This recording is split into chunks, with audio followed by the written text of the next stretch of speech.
Friends of Sam Coleman, Shmuel Ben Yaakov, Friends of Gideon Lozinski, Mordechai Shlomo Ben Meir. A month of learning by Mel and Haran Haller in memory of his mother, Fagi Bas Yaakov, B. Pizer in memory of her stepfather, Avram Michael Ben Shmuel Alevi, Jill and Perry Meltzer in memory of her father, Yaakov Ben Yosef, Andrea and David Dolney in memory of her mother, Adel Tina Bas Shimshon, friends and students of Rabbi Shalom Kornblum, Harav Shalom Ben Mordechai, Haran and Mel Haller, memory of her father, Yosef Eliezer Ben Tzvi Hirsch, Mark Scher in memory of his father, Mordechai Ben Menachem Manas, Mark Linder in memory of his nephew, Erez Paul Ben Sirlois. A week of learning, Kyla Haino in memory of her father, Chaim Yehuda Leib Ben Bitzalel, Susan Fruchter Kramer and Shelley Kramer in memory of her mother, Baila Basishai. And today is the 31st. We have a day of learning by Siggy and Leila Besser in memory of his mother, Rachel Bas Shalom. We also want to dedicate the learning today for Aliyah's Neshamos of Erwin's wife's father's. Today is Erwin's wife's father's yahrzeit, and his name is Abraham Ben Aryeh Halevi. The neshama, all the neshamas, and especially that one, should have an aliyah. Amen. Okay, so Mrs. Schwartz is becoming a little bit too friendly with Mr. Abramowitz, and Mr. Schwartz is jealous. So, and that's the reason it says hamakane, which literally the shoresh is jealousy. I looked at Sansino, I looked at Art Scroll, I did not look at the Quran. I'm aware of that. I did not look at the Quran. What did he say? Did he use the word warn? They use the same language as okay, so everybody uses the word warn. So Mr. Schwartz wants to tell his wife, I'm getting very upset here. I don't want you dealing with Abramowitz anymore. So Rabbi Eliezer Aimer, Rabbi Eliezer says, where am I? Al Pishnayim, that he has to get two adult males and has to warn her in their presence. And then if she persists in her involvement with Abramowitz to the extent that they are caught in seclusion together, Mashka al Piedechot, he can take her to Yerushalayim and put her through the Sota process on the testimony of just one witness. That was the opinion. Okay. So, al pi atzmo, or if he himself becomes aware that his wife was in a room with Abramowitz, right? Okay. So Rav Yehoshua Omer, in contradistinction, Rav Yeshua has a different understanding. Mikane law al pishnayim, agrees you need two witnesses for the formal warning. Umashka al pishnayim, but you also need two witnesses to the seclusion in order to take her to Yerushalayim. Ketzad Mekana, what is the wording you use when you want to warn your wife off from her nascent relationship, friendship with Mr. Abramowitz, or fill in the blank? It's not always Abramowitz. Armallah, he says to her, Mitnei Shnayim, in front of two witnesses, Al Tidabri im Ish Ploni. Don't have any conversations with this fellow. Okay, Vidabra Imo. So what if she ignores her husband and she starts talking with Abramowitz, say at the Rosh Chodesh Kiddush? Adayin hu muteres lebesa. She's still allowed to remain in her house and continue having intimacy with her husband. And muteres lechel betruma. And if her husband is a Kohen, it's not Schwartz, it's Cohen, then she's still allowed to eat truma. The Nichnisa imoy lebeis Hester. But if it's not at the Kiddush, if she sneaks off with him into one of the side rooms, shetehei imo kedei tuma, and she spends enough time with him to become defiled. So later on Daf Daled, we're going to learn that you might have thought that he had a seducer, so it takes a while, but we assume that he did that already. And we might also possibly assume that they have to actually complete a biyah. The Gemara says later in a couple of days, I think on Monday, or maybe Sunday rather, that all that has to happen is they start. Okay, and then she's ushered to her husband, and also ushered to the other fellow. Asura lebesa, she's not allowed to be with her husband anymore. But asura lechel betruma, she's not allowed to eat truma anymore. Now, there's obviously a timeline. So our Mrs. Schwartz gets caught with Abramowitz, and her husband says, we're going to Yerushalayim. And he dies before they get there. And he happened to have been childless. So now she's still, in terms of the worldview, the rest of the world, she's still his wife. But she's not allowed to be with him. And he happens to have a brother who has it, and we come on to Yibum now. So the Gemara explains here that if he dies, meis choletzes velo misyavemes. They go through they do chalitza. They're not allowed to do yibum because the brother inherits the status of the husband. And she was ushered to her husband, so she'd be ushered to the brother-in-law. So the Gemara has a following issue. The psukim of Soita are immediately followed by the psukim of Nazirus. And yet our Mishnah puts Sota immediately after Nazirus. So the Gemara inquires about that. Okay? Michti, let's look at this. Tana min Nazir, Rebbe, when he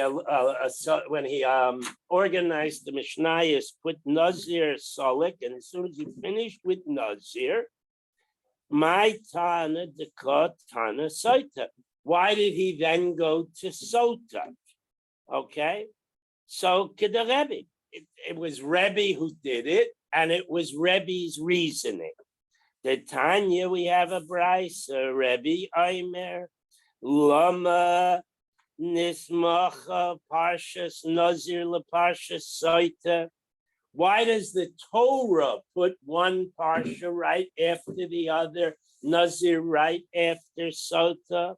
Lama Lacha, to teach us, to tell us, Shekol Haroes Sota Bil Kilkula, that anyone who sees a woman in her degradation of the Sota process, because they tear off her sheitel, so her hair is exposed, which a married woman's hair can never be exposed. and they rip her blouse so that her shoulders and perhaps part of her bosom is exposed. And that's also very embarrassing. Okay, Shechol haroeh sota bilkukola. Anyone who sees the woman going through this degradation, yazhir atzmo min hayayim. He should make a neder to refrain from wine.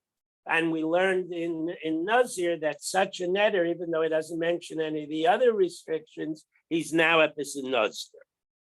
But then the Gemara is fine. Juxtaposing them, I understand. But the Torah did it in the other order. Lisnei sota v'hader lisnei nazir. Wouldn't it make sense to put it in the same sequence that the Torah had it? Put the sota, and then a consequence of being present, you'd become a nazir. So that should be the logical order. Okay, so I did the Tana Kesubos. So going back in timeline, several Masechtas. First, we learned Tractates Kesulos with Tana Hamadir. The seventh parak of Kesubos begins a discussion of oaths, and some speculate that originally that might have been a separate Masechta, or might have been combined with Nidarim. But in any event, I did Tana Kesubos with Tana Hamadir. We learned Kesubos. We started discussion of Nidarim. Tana Nidarim, he then goes into the Masechta of Nidarim. And then Va'aydi the Tana Nidarim, Tana Nazir. Since Nazir is a form of a neder, the logical continuation from Nidarim is to Nazir. Vidame Nidarim, because that's the same thing. It's a continuation of Nidarim. The Katana Tzaita to the Rebbe. So the first opportunity Rebbe really has to teach Sota would be, and not interrupt the flow, would be to teach it after Nazir. Okay, now we're going back to the Mishnah. Hamakane. The word hamakane, the diktuk, the Gemara informs us, I'm not knowledgeable enough to say it on my own, is like a past tense. It's already happened. He already warned his wife. If he had warned his wife, he needed to do it with two edim. What do we learn from that? The eved ein lechatchila lo. Bidi eved. If the guy did warn his wife, the warning is only valid had there been two witnesses. But lechatchila, you should not warn your wife, okay? Because it could lead to strife. And strife with a wife ain't a good thing. Okay, so Kesover Tana done, because the Tana of our Mishnah is of the opinion, Asur lekanosas, that it is forbidden to warn your wife because it leads to unintended consequences. Okay, and the Gemara will go into it, but you can, if the guy warns his wife and then she has a bit of akshanas and she spends time with the other fellow, now you are mechuyev. It's no longer a breira. You are mechuyev to divorce her. And if you say, well, I didn't really mean it, I was just annoyed with her, too bad. The Beis Din will actually force you to divorce her. The reason, yes, this is still a practical. We're going to see in a minute. Well, on the next page, that Bazman has that.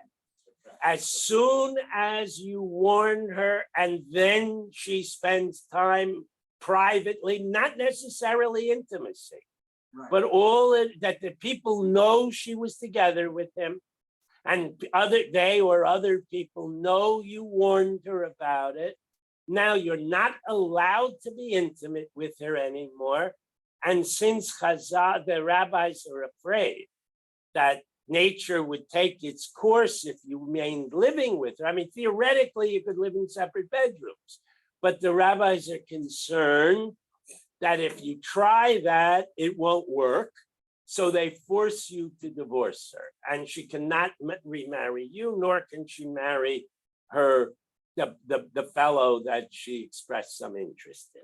Okay, so we'll see all this a little bit later. Amar Rav Shmuel ber Rav Yitzchak, Rav Shmuel and the son of Rav Yitzchak says, all right, this is now like a restart of the Gemara. The rabbis are concerned that there should be shalom bias, because if there's shalom bias, that reduces to virtual impossibility the fact that the woman would need to be warned, and the fact that the woman would thumb her nose at her husband if she were warned. So they go into like, what are the fundamental groundwork for a successful marriage? Amar Rav Shmuel Rav Yitzchak kehave Pesach Reish Lakish b'Sota, when Reish Lakish began expounding on Sota. Now remember, we had the Mishnayos; they were brand new, but we do not yet have any Gemara. So a Tana would read the Mishnah, or his reader would read the Mishnah, and then he'd give a shiur on how he holds the applications of that Mishnah. So when Reish Lakish began his discussion of Sota, Amar Hachi, this is what he said: "En mizavgin lo la'adam isha ela lefi ma'isa." Basically, a man winds up with the woman he deserves. And Rashi says, if he's a good guy, he'll have a wife who's a tsanua. I'll talk about this in a minute. And if he's a bad guy, he'll have a wife who's a perutza. Now, tsanua means modest, and perutza means wanton. So why doesn't it simply say a good guy gets a tzedekes and a bad guy gets another Russia? I don't know what the female Russia is. Why does it say perutza and tsanua? Because her outward comportment will have an effect on her husband. So that if he's a tzaddik, she will reinforce that. And if he's a Russia, she will reinforce that by behaving blatantly and wantonly and be loud and not a tsanua. Okay, so that's what Reish Lakish began, and he quotes a pasuk: "Shenemar ki lo yanuach shevet harasha." Literally, the stick, the walking stick, or the staff of a bad guy, al goyrel hatzadikim, would not affect the gorel, the lot, like Purim kind of a lot of the righteous. So God would not let a genuinely righteous person have a woman who would try his patience, so to speak. So we're going weiter. And the fact that you need to match people up, lefi ma'asav, in other words, when the Rebbe Shalom makes shidduchim, Schwartz is 92% at tzaddik, so God has to give him like a 92% tsanua. So that's a very, it gets very tricky to refine these shidduchim. So Amar Rava bar Rav Hana, Amar Rav Yochanan, the kashin lezavgin kriyas yam suf.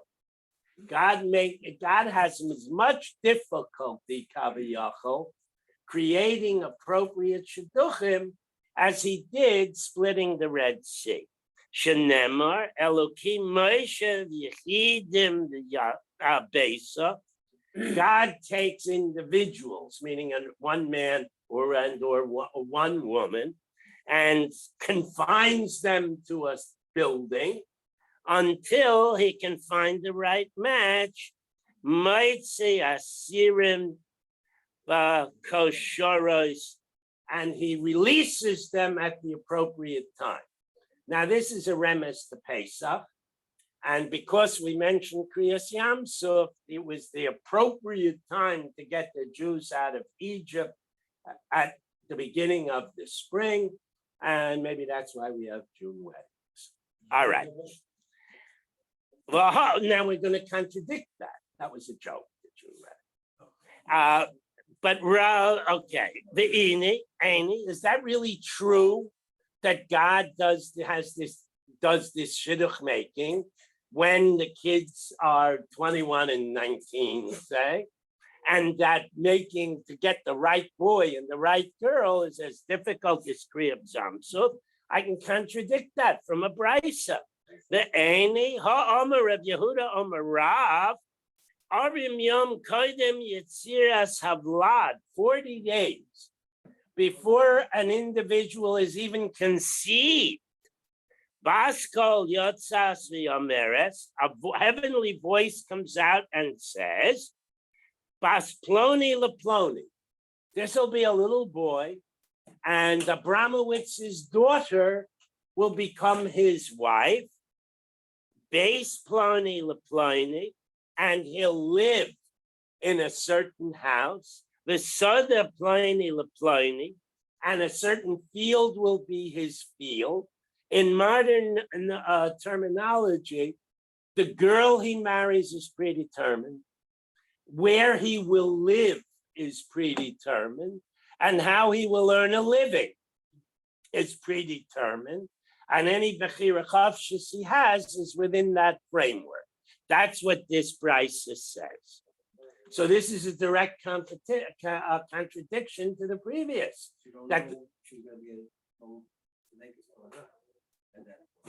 Well, that's what the whole thing is, a contradiction. We're matching you up based on who you are now. But this is all predetermined 22 years before you getting married. Okay, so it's a direct contradiction. I mean, you can pick on what different, but it's a complete direct contradiction. It's not a little contradiction, it's a major contradiction. And the Gemara is aware of that because it doesn't even try to justify it. Lo kasha, the Gemara says, not a problem. Ha bezivuk rishon, ha bezivuk shein. The predetermination is your first wife. Now, the reality is, number one, men often, if they could afford it, had more than one wife. Number two, unfortunately, in those days, women tended to die in childbirth. So there was a high likelihood that a man will, over the course of his life, have more than one wife. So the first wife is predetermined. But you get a second round, God doesn't do that. God works that out to match you up with a tzadekes if you're a tzaddik. What? Especially if he kills the first one. Okay. I speak at Sheva Brachas frequently, and I use this Gemara. I say over that we make Sheva Brachas every time there's a minyan for a week. So in a sense, every marriage is renewed. You have a marriage every time you eat. So yes, you get matched up with the girl that you're supposed to be matched up with. The zivug is predetermined. But what you make of the marriage is based on your behavior. That's my right. Okay, I thought you'd appreciate that, so I threw that in. Use that at second marriage. I have not been zeicher to speak at a second marriage. Okay. So Rav Elazar Aimer Mikana La Al Pishnai. Going back to the Mishnah. Rav Elazar made this statement. You get the warning must be in front of two witnesses, but the husband can take his wife to Yerushalayim based on the word of one witness that he was aware that she was in a room together with no one else present with somebody. Only one witness is needed.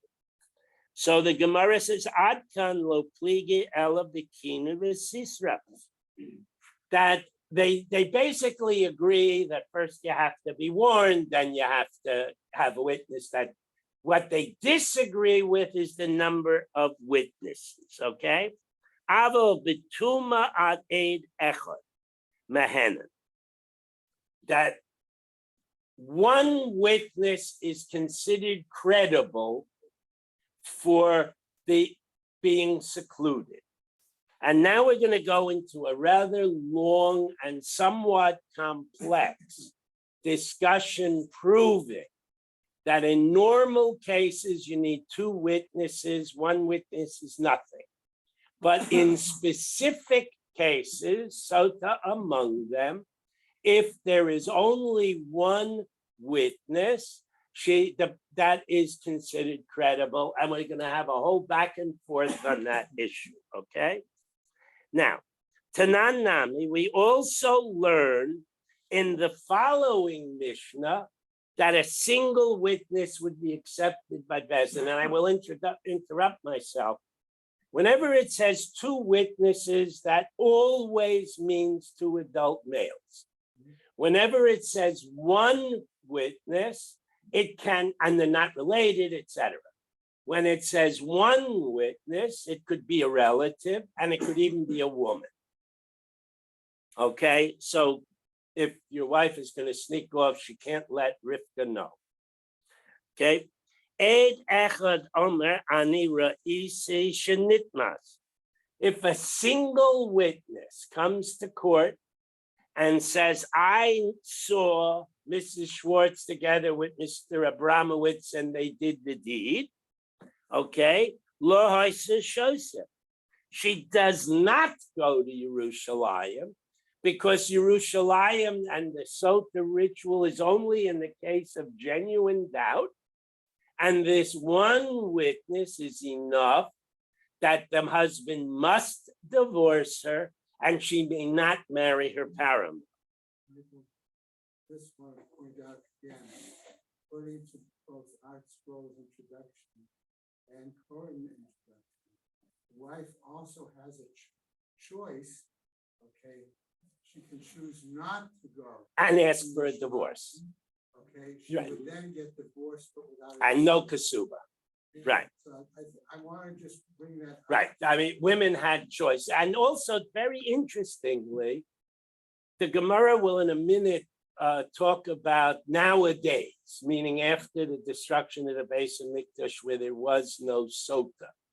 Actually, they ended the sota ritual by Bayas Sheni already because it became impractical because the line was too long.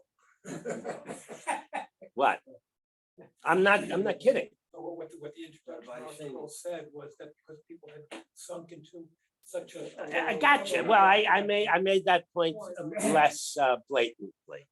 Okay.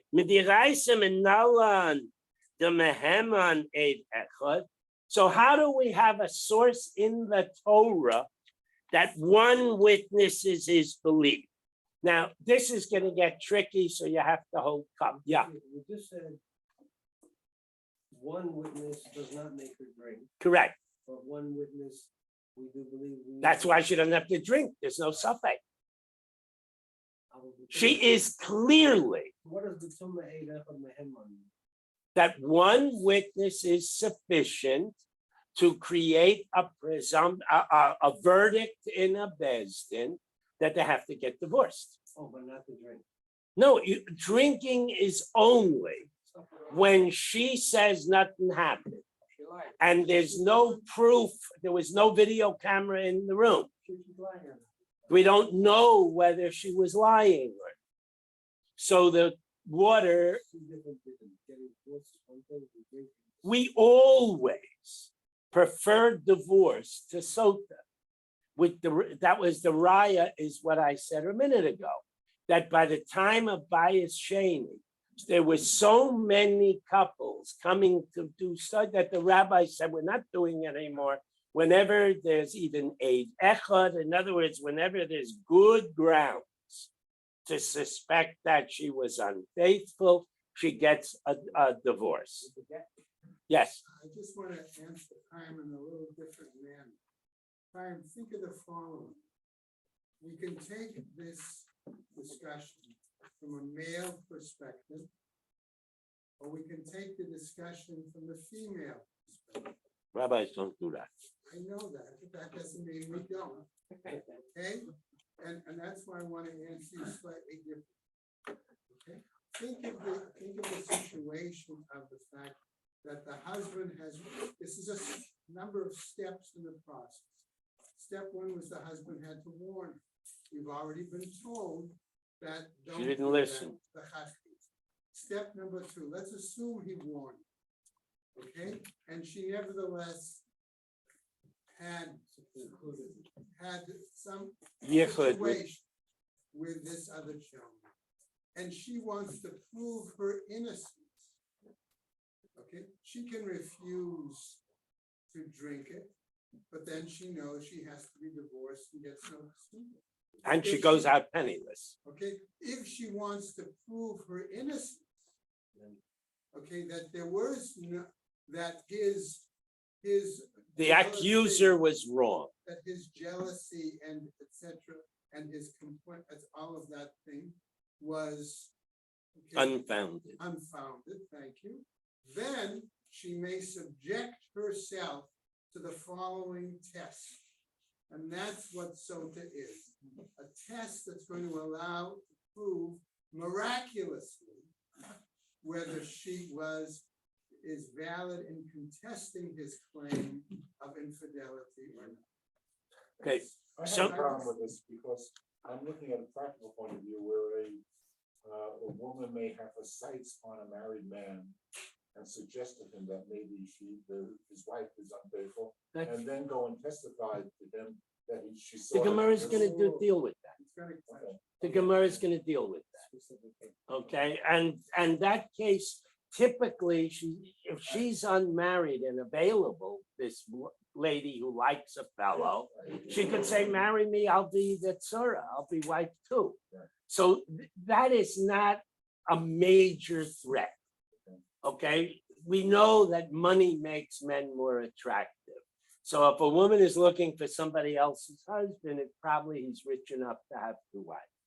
All right, in any event, footnote 44, if you have art scroll on 2A4, has a long pasuk, which is the operative pasuk of the violation that the woman may be involved in. And in that pasuk, there are two phrases that will become pertinent.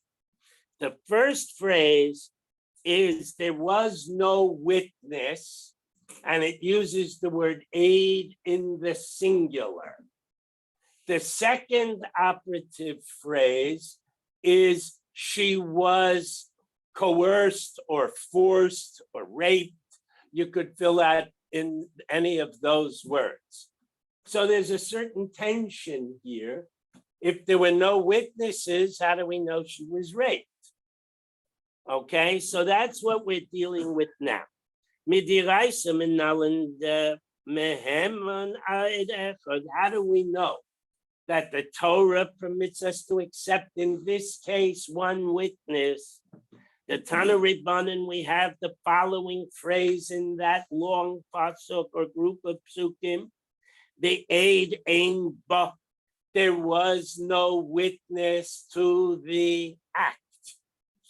Okay, the word ba is referring to the violation, her being violated and her becoming tameh.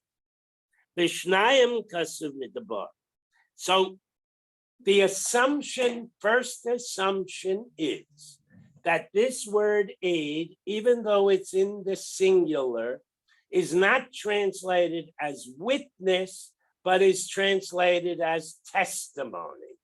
And we know testimony requires two witnesses. So bishnayim akasim medaber. So even though the word is in the singular, the assumption is that it's two.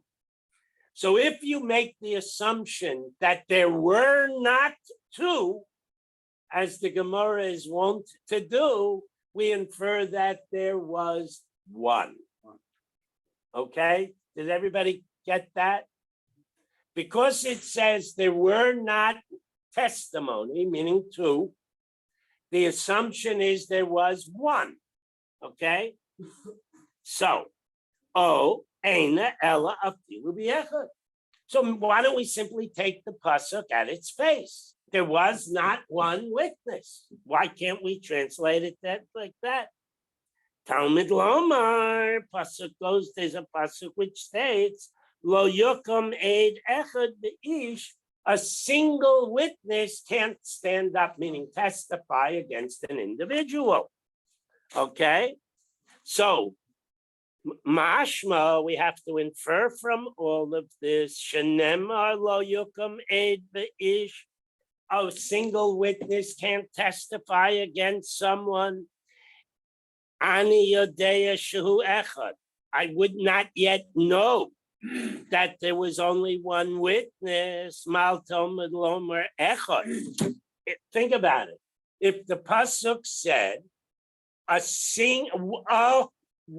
witness in the singular can't testify against someone, then I understand. That means one witness can't testify. No, but what do I? The word aid isn't the operative word. It's the word echad. Take the word echad out of the pasuk, it doesn't change the meaning. So the Gemara asks, Ma Talmud Lomer echad. Why does the pasuk have to have this extra word echad? So Zev Bona'av. This word is available. It's mufne because it's not needed in the pasuk to create a binyan av. Okay. Kol makom shenemar aid, wherever the word aid appears in a pasuk, hare kan shnayim, it means testimony, not witness unless otherwise qualified. So it's always two. Ad she yifrat l'cha hakasav echad, unless the Torah has the word echad, or in some other way makes it clear that you're only talking about one. So the general rule is the word is always two, unless otherwise qualified by the context or the text that it's all that one counts. Okay, so that's already a riot that the word aid means two. Okay. The Omer Rachmana, the pasuk goes in those psukim to say there was no aid about the act. Trey lespo, that means there were not two. Elachad, but there was one. Somebody was hiding under the bed, somebody was in the closet, somebody was peeking through the window. And that's why the pasuk can go on to say she was not coerced. Because that aid is able to know, was she screaming? Was she participating actively? And that's okay. Elachad, there was one witness, v'hilo nisposa, and that witness can testify that she was not coerced or forced. So it went along willingly. Now, Asura, she's Asur to her husband. And we have this concept all over with, for instance, you come home and your wife makes dinner. How can you eat the food? How do you know it's kosher? So there's a general principle, Eid Echad Neman B'Isurim. When it comes to Isur V'Heter, one witness is enough, even a woman, even a relative, your own wife, and you can therefore eat the dinner. So here, with one witness that something happened in that room, she's now usher to her husband, okay? Okay, now, Elamiata, but if we go through that line of reasoning, Tiksiv lo yukam eid echad beish, a single witness can't stand up against the person. Halav hachi. Without that pasuk, we would have to infer have amina aid the soita chad who that a single witness is good enough for this case of sota. The afilu chad leka, but what about if there was not one witness? There was nobody hiding under the bed. There was only, depending on whose shita you hold, one or two witnesses that she walked into a room and closed the door with the other fellow, not her husband, okay? Elamai mistasra. So why then is she forbidden to her husband? There's no proof, okay? So obviously, in other words, the Gemara is now flipped. So you actually need two witnesses, and when it says there was no witness, it means two. So why did we could do it with that one pasuk alone?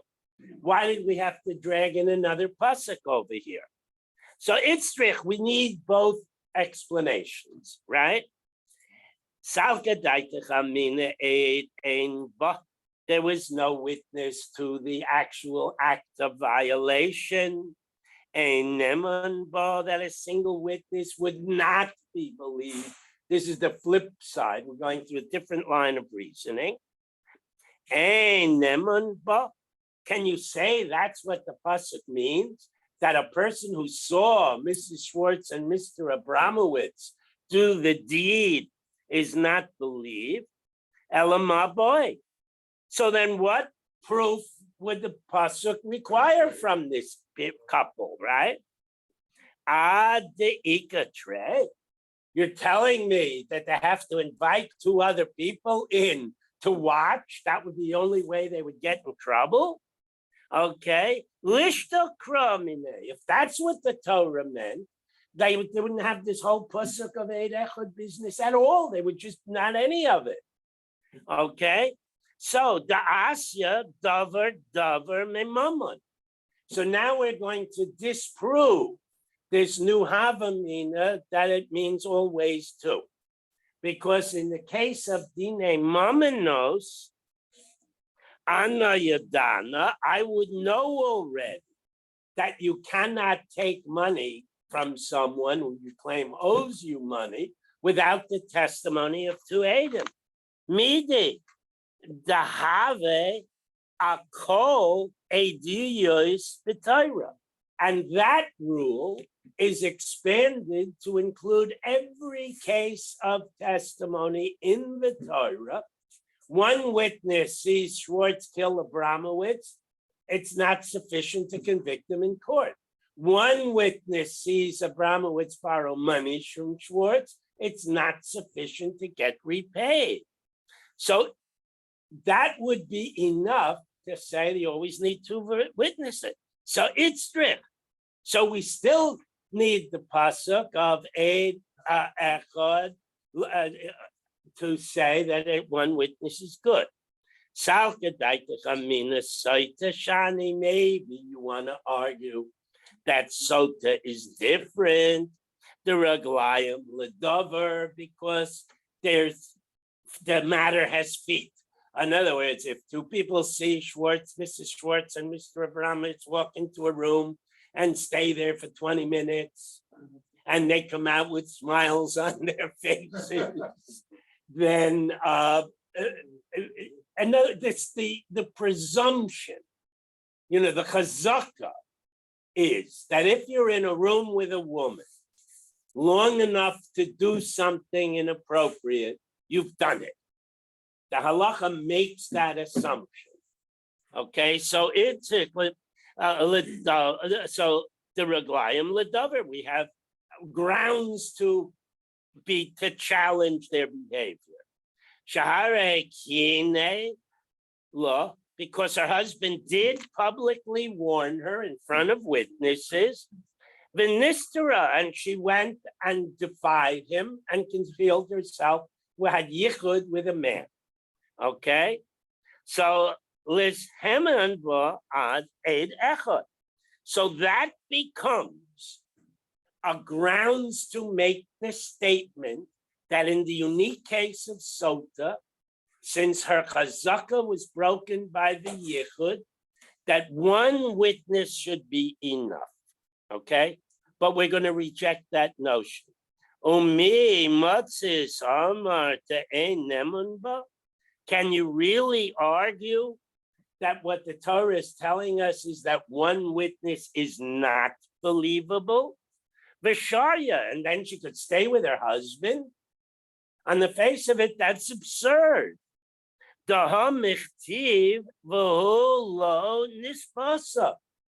pasuk says her only legitimate defense is that she was forced, that she went in willingly, and then all of a sudden it became, Dr. Jekyll and Mr. Hyde. That's her, okay. Miklal the asura. So the assumption has to be that once she got a formal warning and was miyached with a man other than her husband, that she should be ushered to her husband and be required to get a divorce. So the notion that two witnesses or nothing is not credible. So Itzrich, you need the pasuk, also need the pasuk, a single witness. Salkadaita Chamina, I might have thought, a nemun bo ad deika tray. I might have thought that one witness to the defilement would be inadequate unless you have at least two. Bisrei nami hidalo nisposo. So you would then, according to that, have a mina. This is not the way it works. That you would need two witnesses peeking in the window to say she was defiled. You then could blot by a question, if they see him forcing her, why didn't they break in and break it up? But any event, okay? So the only purpose of witnesses at all here are to determine that she was willing. Okay, so the Brisa tells us that the word aid means two witnesses. This is all the havamina that doesn't count, and one witness would be inadequate. So we now know. So the bottom line on all of this is that two witnesses or one, depending on how you pass in from the Mishnah, to the seclusion would require going to Yerushalayim because it's known she was miyached, but we have no knowledge of what happened in there. So you have a genuine sub.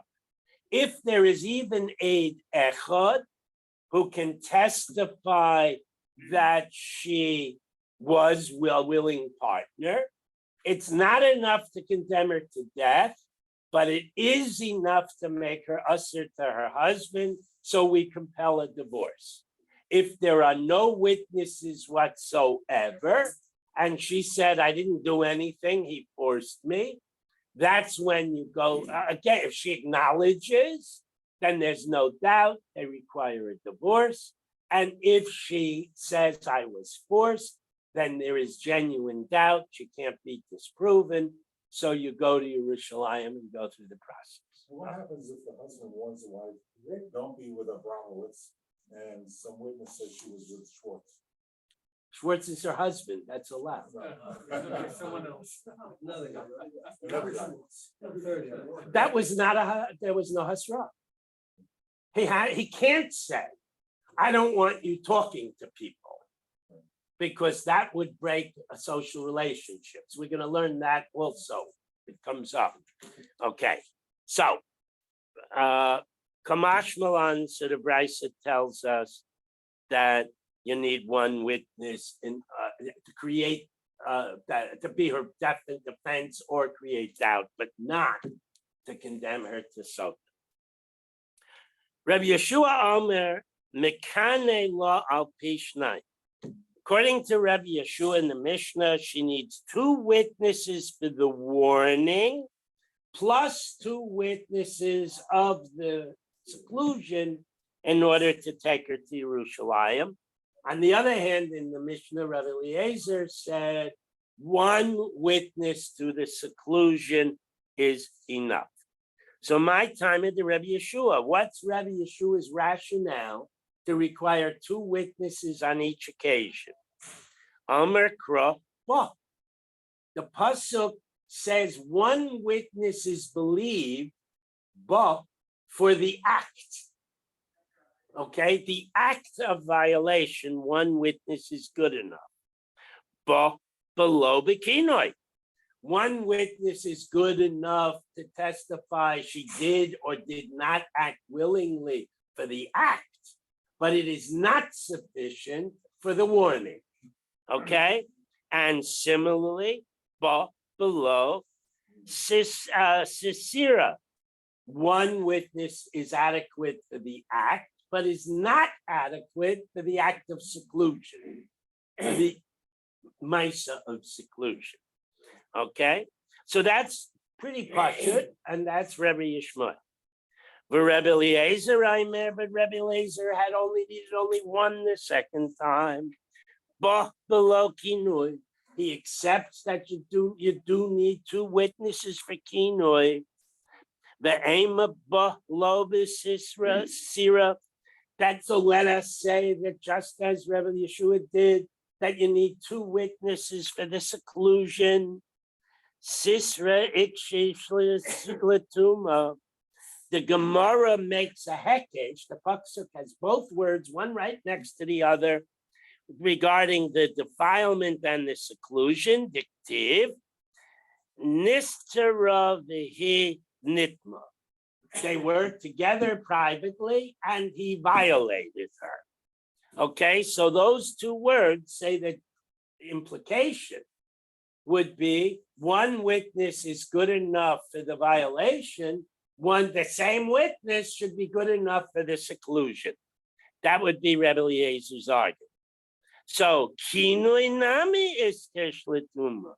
Gemara says that's lovely logic, but doesn't really work, because the same pasuk links kinui to the tuma, to the violation. Dixiv the kineas ishtu vahu nitma. You had she warned her, and yet she was violated. So why doesn't Rebbe Eliezer accept a single witness for the seclusion? The Gemara says when God added the word ba to the pasuk, which he didn't have to do, the pasuk would be clear without it. He was trying to be mamayi. He wanted to exclude things. Okay, and that would be the argument. So why do you say, meaning you, the one who said 2 is necessary for the warning, but only 1 is needed for the seclusion witness? Why do you pick the way you do? Okay, Mistabra Sisra Difa. If you're going to make a decision that in one of the 2 instances, the warning or the witnessing seclusion, what's worse? So the seclusion is the more proximate to the act. It's required in order to have the act. So that's the more critical case. Shekain sarta betuma, because you need the seclusion in order to have the violation. Okay, so the Gemara says, Adarabba, no, you could look at the whole thing the other way around. Kinoyadif, the warning is the more critical thing, because that's what starts the whole process. Shechein Iker Gairinla. It's the warning that generates the whole sequence. Without a warning, if your wife goes into the shul library with a Brahmowitz, you may not like it, but you can't make an assumption that bad things happen. Okay, the Ilav Sisra. So the Gemara goes back and it says, just a minute, unless they were secluded, Kinei Meika. Who cares about the warning? If you tell your wife you can't talk to Abramowitz, and she never goes anywhere or talks even to Abramowitz, so that's the end of that. What the kinoi comes basically meaningless if she doesn't defy you. The lav kinoi, then the Gemara comes back to the other argument.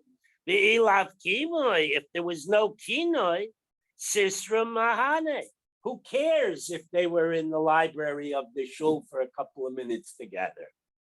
Okay, afilu hachi, nevertheless, the Gemara says we gave good logical arguments each way, but the bottom line is sisra difa, the seclusion, bottom line, is the worst quote unquote behavior.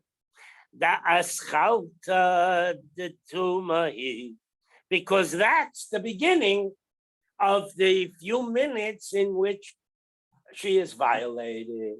Is there any time frame at all? Yes, I mentioned that earlier.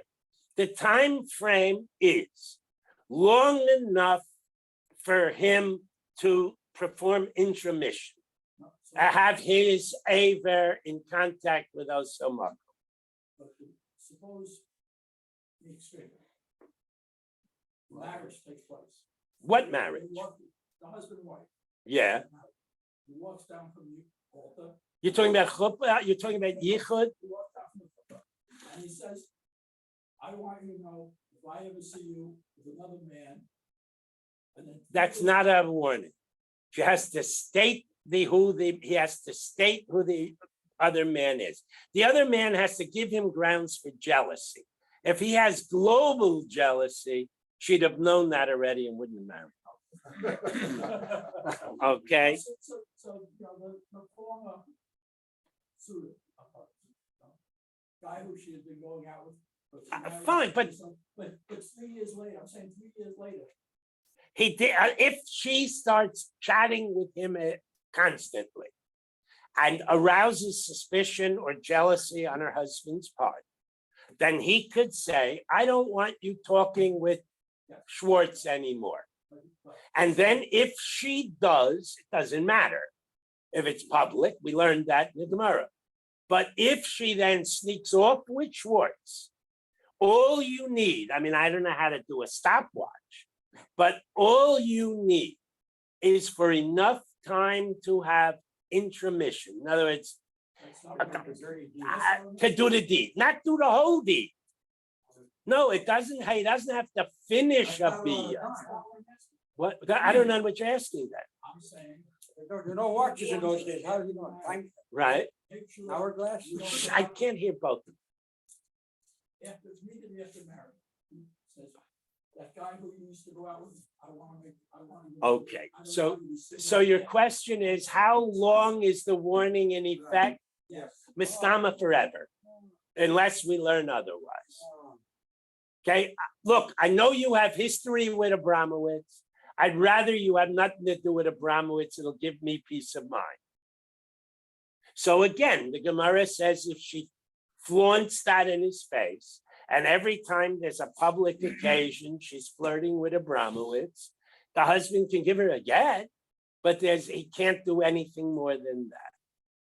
If, on the other hand, she's secluded with Abramowitz for even a minute, then he has to give her a divorce. Okay, I mean, some rabbi would probably paskin, no, you needed 45, you needed an hour, a minute and 15 seconds, because we try to keep couples together. Yeah, the Gemara has at this point, and I do not believe in another point, will tell you that a warning is operative for a year and you have to every Rosh Hashanah give her a new warning.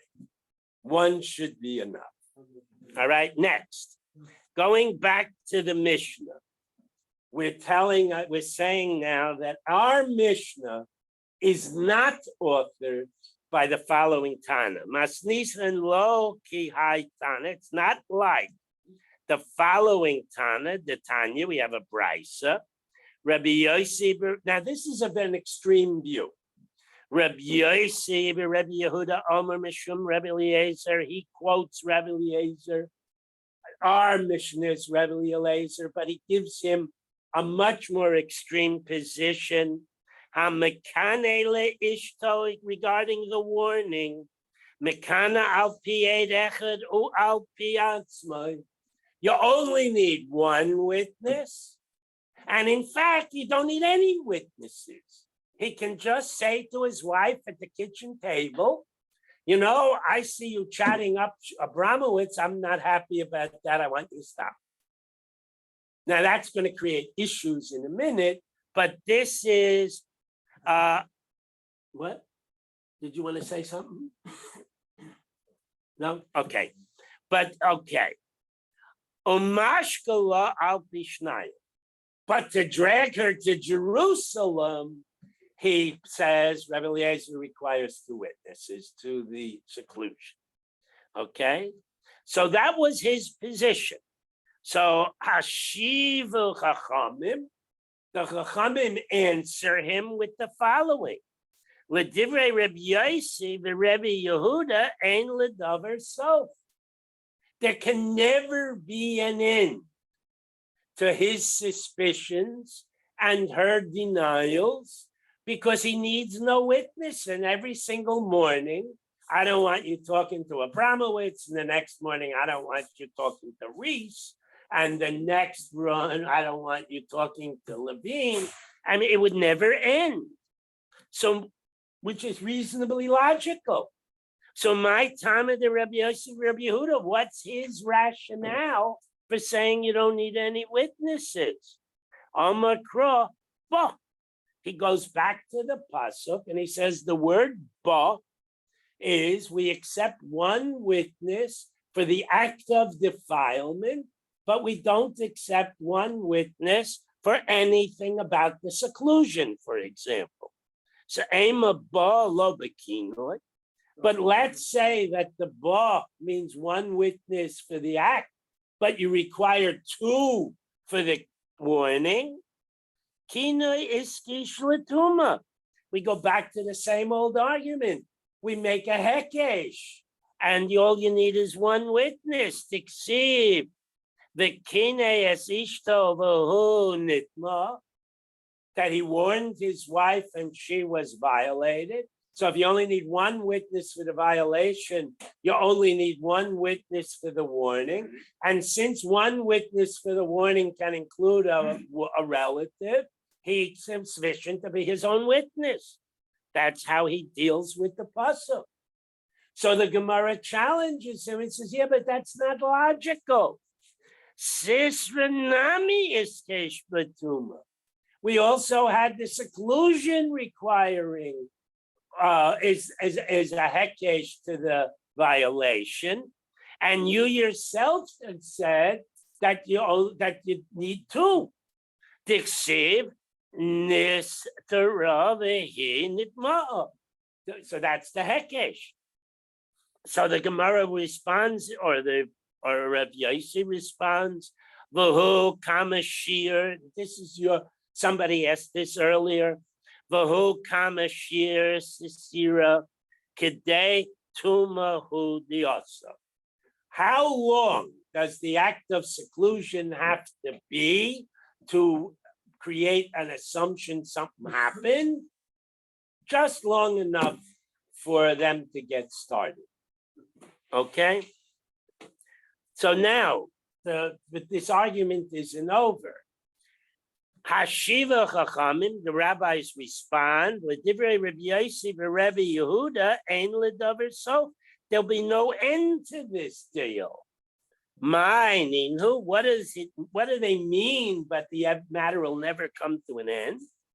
The zimnan lo kane could happen that she's chatting up Abramowitz and her husband keeps his mouth shut. Okay, the Omer Kanai.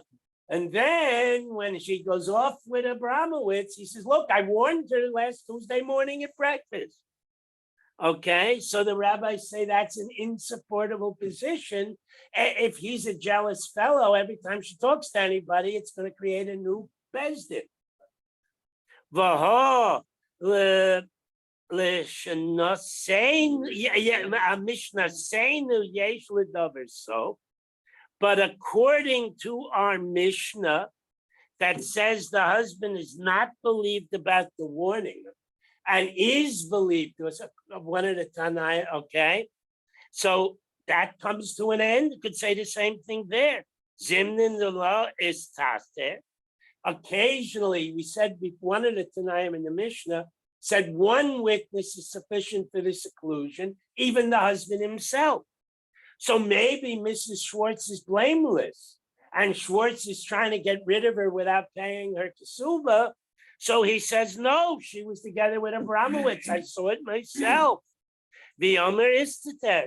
He says, I witnessed it myself. So again, maybe you go round and round and it never ends. Omer Rabbi Yitzchak Bar Yosef, Omer Rabbi Yochanan. If there, remember, the Mishnah had two views.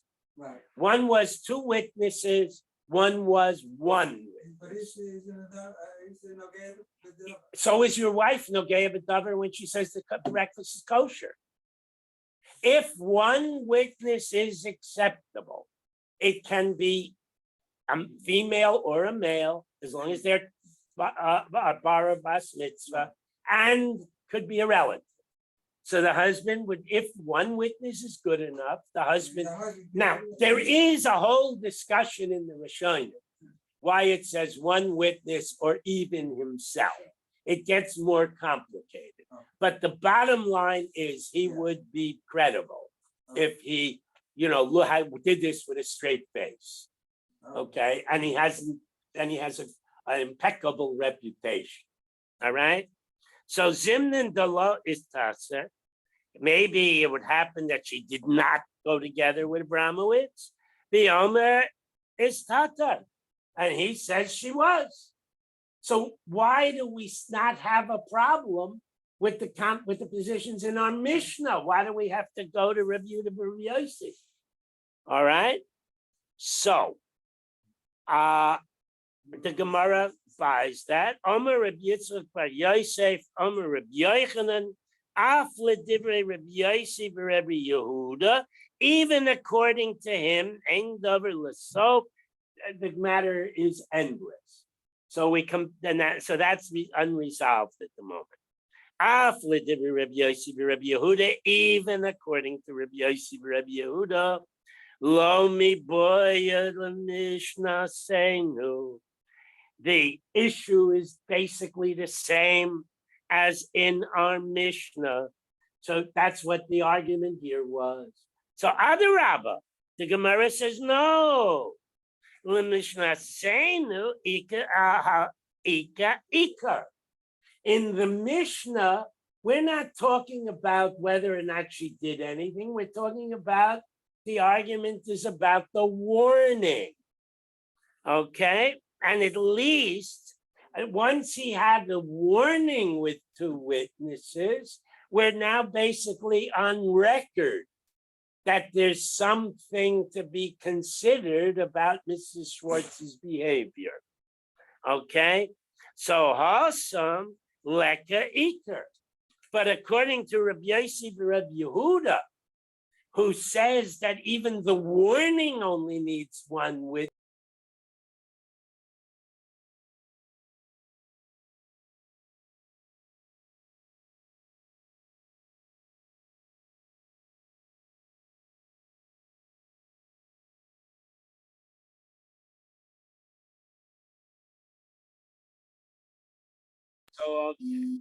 So Ella, itmar hachi itmar. So if the rabbis replied at all, in other words, we can't use the rabbinic reply, the Mishnah 2, because that didn't work. So here's what the rabbis must have said. Amar Rabbi Yitzchak Bar Yosef, Amar Rabbi Yochanan, L'divrei Rabbi Yosef, Rabbi Yehuda, according to him, L'masni seinu, according to our, and af l'masni seinu. Whether the word af is in or out is a question. Ein ledavar. So bottom line is that you would really never be able to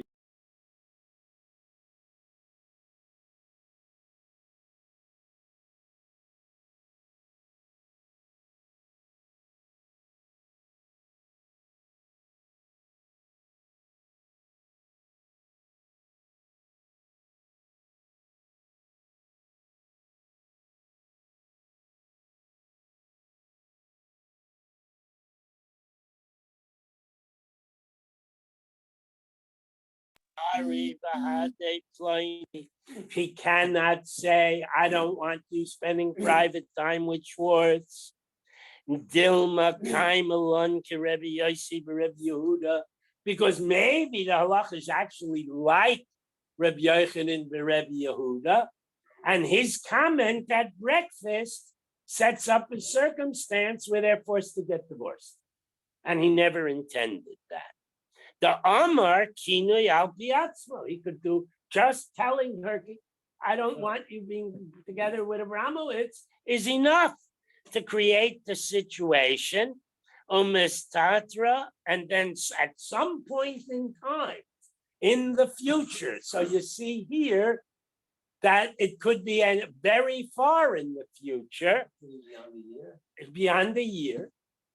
I understand you could argue you forget things in a year, but Mistama al Pipashtas, one warning is sufficient.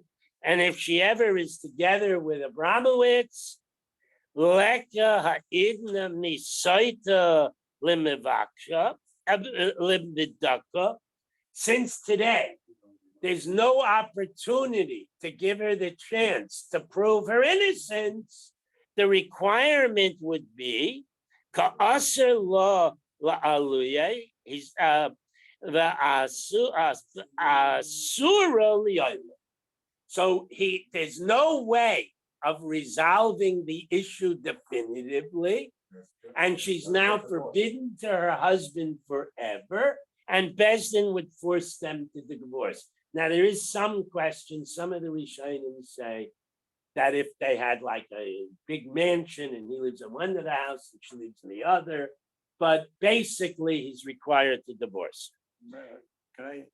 Is there any discussion about the other way around? No. If the wife's No, a man can do whatever he wants, unless the woman he's with is married to a Jewish man.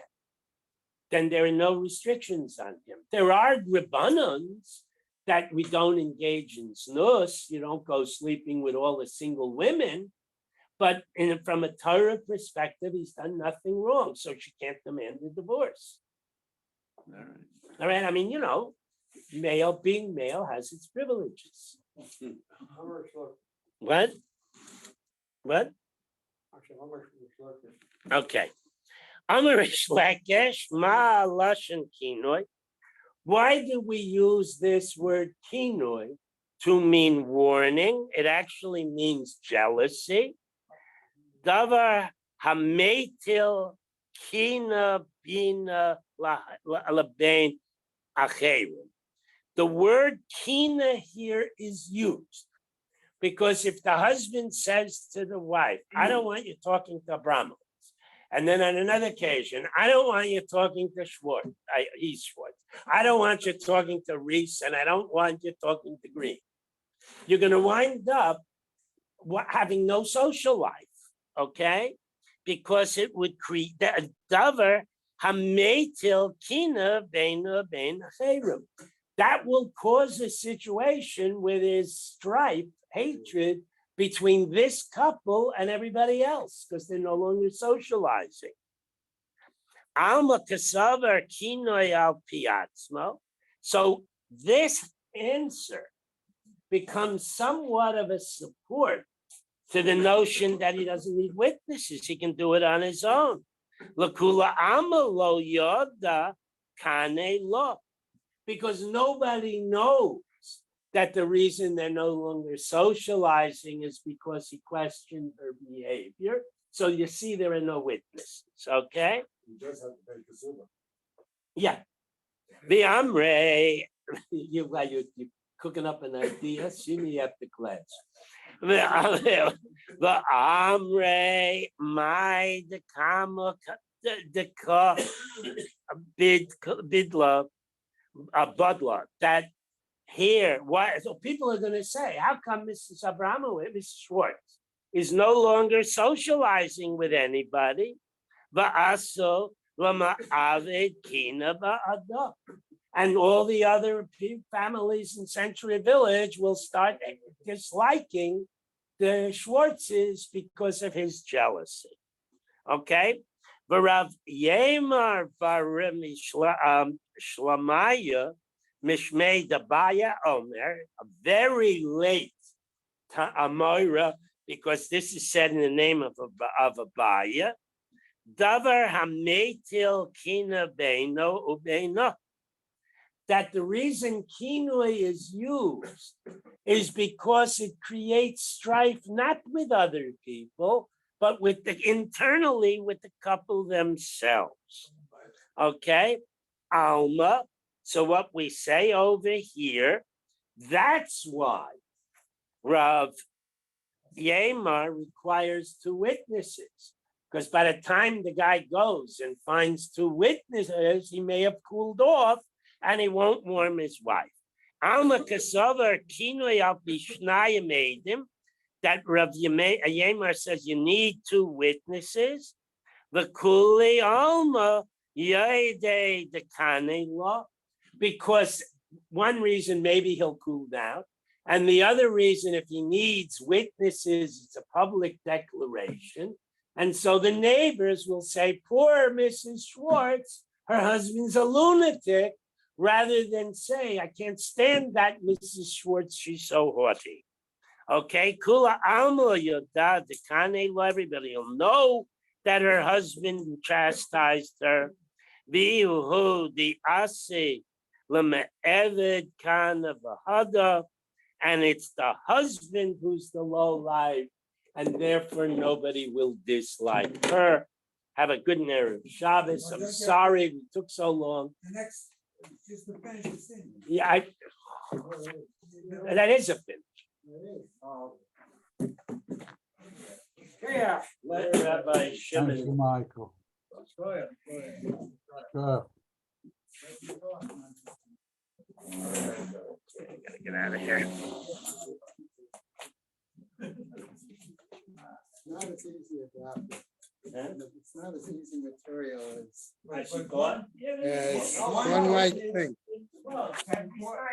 Michael, one witness can force us